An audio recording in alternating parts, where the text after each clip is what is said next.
Shalom bagi kita semuanya. Firman Tuhan untuk kita hari ini dari Yohanes pasal 1. Firman yang telah menjadi manusia. Pada mulanya adalah firman. Firman itu bersama-sama dengan Allah, dan firman itu adalah Allah.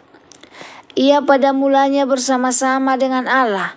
Segala sesuatu dijadikan oleh Dia, dan tanpa Dia tidak ada sesuatu pun yang telah jadi dari segala yang telah dijadikan.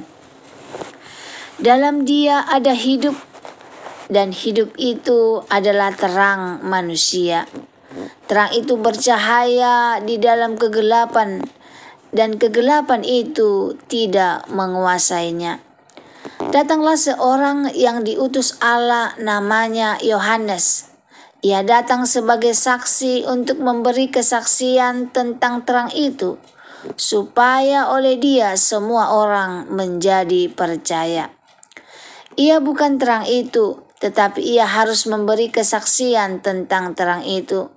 Terang yang sesungguhnya yang menerangi setiap orang sedang datang ke dalam dunia.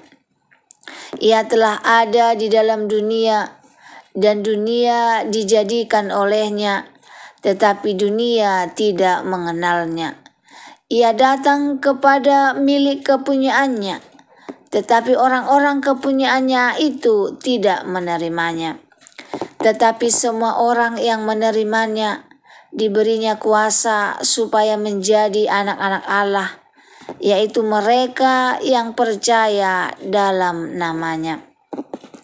Orang-orang yang diperanakkan bukan dari darah atau dari daging, bukan pula secara jasmani oleh keinginan seorang laki-laki, melainkan dari Allah.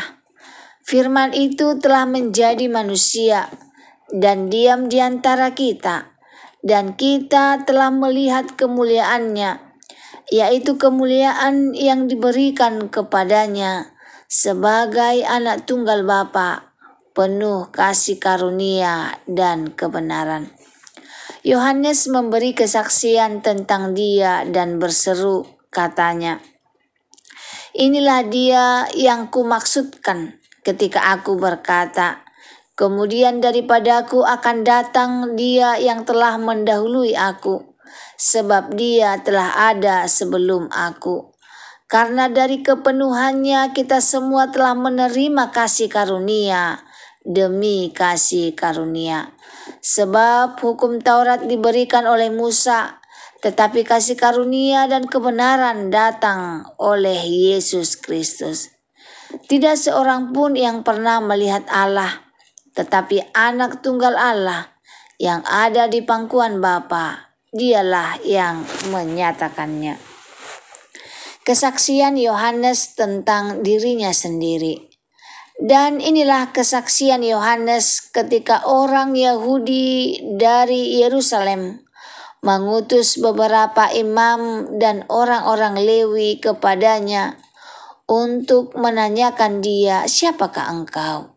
Ia mengaku dan tidak berdusta, katanya, "Aku bukan Mesias." Lalu mereka bertanya kepadanya, "Kalau begitu siapakah engkau, Elia?" Dan ia menjawab, "Bukan." "Engkaukah nabi yang akan datang?" Dan ia menjawab, "Bukan." Maka kata mereka kepadanya, "Siapakah engkau? Sebab kami harus memberi jawab kepada mereka yang mengutus kami. Apakah katamu tentang dirimu sendiri?"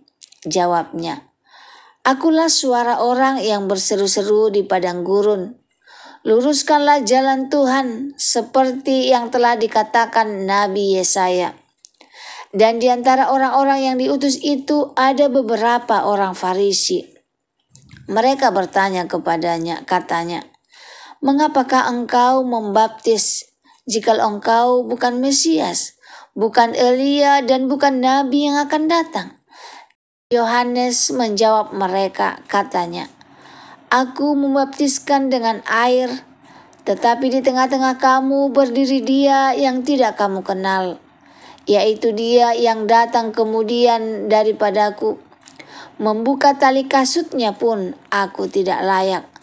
Hal itu terjadi di Betania yang di seberang sungai Yordan, di mana Yohanes membaptis. Yohanes menunjuk kepada Yesus. Pada keesokan harinya, Yohanes melihat Yesus datang kepadanya dan ia berkata, "Lihatlah anak domba Allah yang menghapus dosa dunia. Dialah yang kumaksud ketika kukatakan, kemudian daripadaku akan datang seorang yang telah mendahului aku, sebab dia telah ada sebelum aku. Dan aku sendiri pun mula-mula tidak mengenal dia. Tetapi untuk itulah aku datang dan membaptis dengan air, supaya ia dinyatakan kepada Israel." Dan Yohanes memberi kesaksian, katanya, "Aku telah melihat Roh turun dari langit seperti merpati, dan ia tinggal di atasnya. Dan aku pun tidak mengenalnya. Tetapi dia yang mengutus aku untuk membaptis dengan air telah berfirman kepadaku, jikalau engkau melihat Roh itu turun ke atas seseorang yang tinggal di atasnya, dialah itu yang akan membaptis dengan Roh Kudus. Dan aku telah melihatnya dan memberi kesaksian. Ia inilah anak Allah." Murid-murid Yesus yang pertama. Pada keesokan harinya Yohanes berdiri di situ pula dengan 2 orang muridnya. Dan ketika ia melihat Yesus lewat, ia berkata, "Lihatlah anak domba Allah." Kedua murid itu mendengar apa yang dikatakannya itu, lalu mereka pergi mengikut Yesus.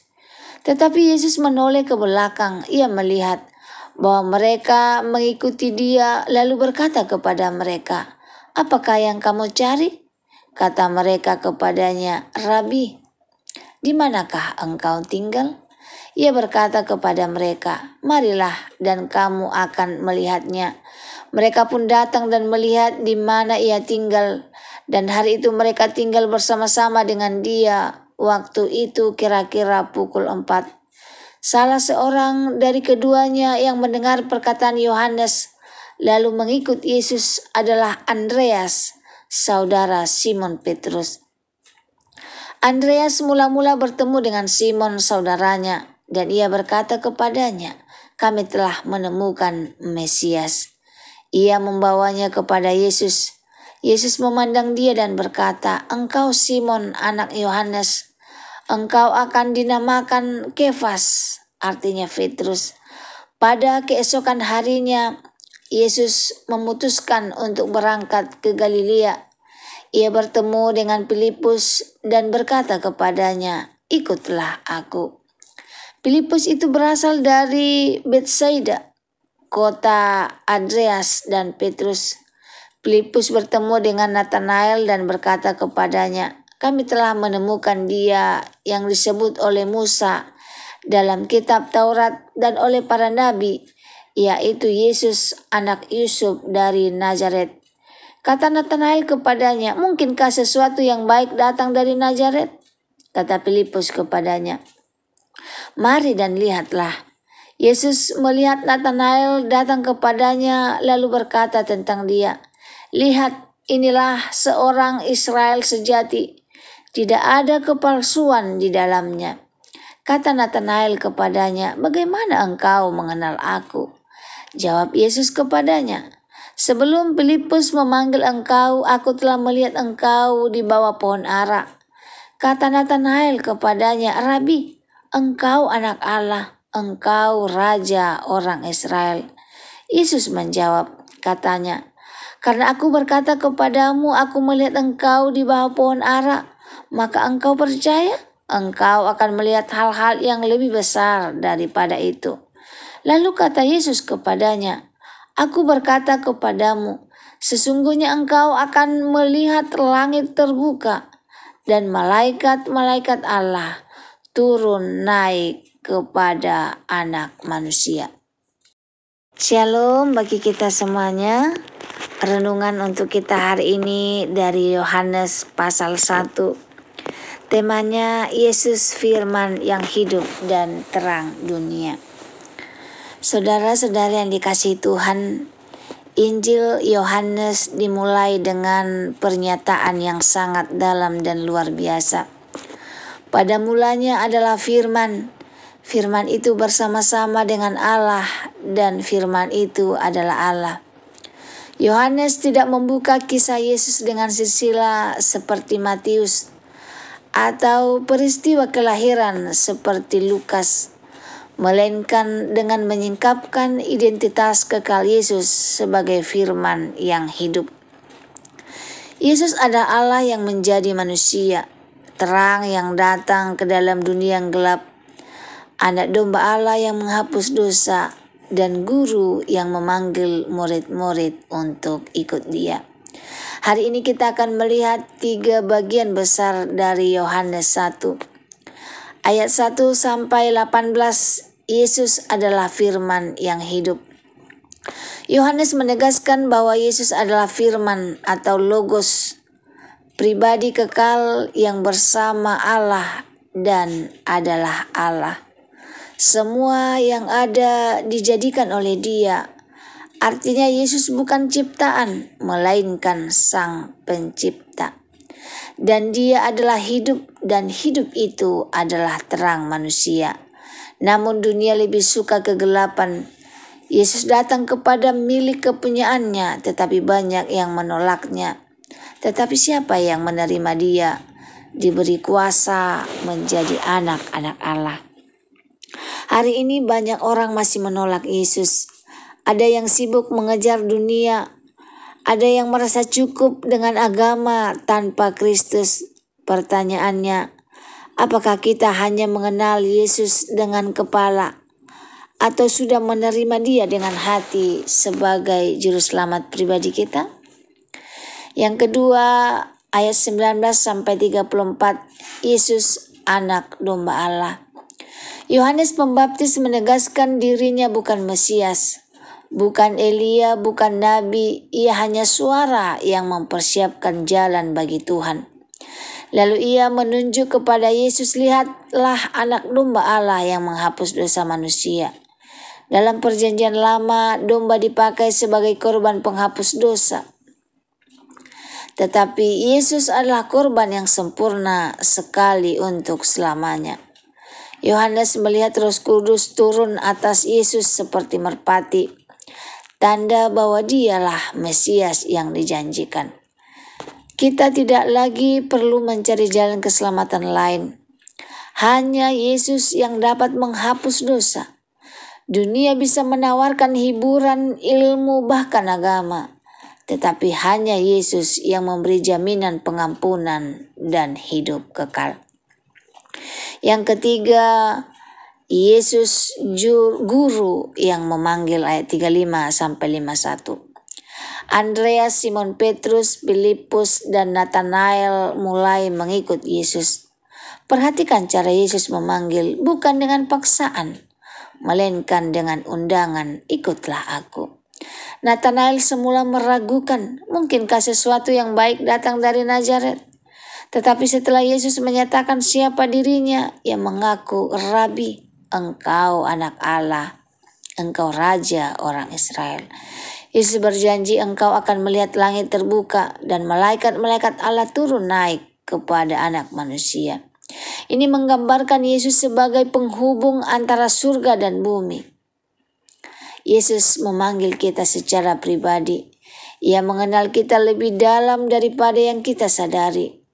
Jika kita mau percaya, kita juga akan melihat perkara-perkara besar dalam hidup kita. Mujizat, perubahan hati, dan pengalaman bersama Tuhan. Saudara-saudaraku yang diberkati Tuhan, Yohanes 1 menunjukkan siapa Yesus sebenarnya. Dia adalah firman yang hidup, Allah yang menjadi manusia. Dia adalah domba Allah juru selamat yang menebus kita. Dialah guru yang memanggil, pribadi yang mengundang kita untuk mengikut Dia. Mari kita tidak hanya menjadi pendengar atau pengagum Yesus, tetapi sungguh-sungguh menerima Dia, mengikuti panggilannya, dan hidup sebagai saksi terangnya di tengah dunia ini. Semoga firman Tuhan hari ini menjadi berkat bagi kita. Terima kasih, Tuhan Yesus memberkati. Shalom.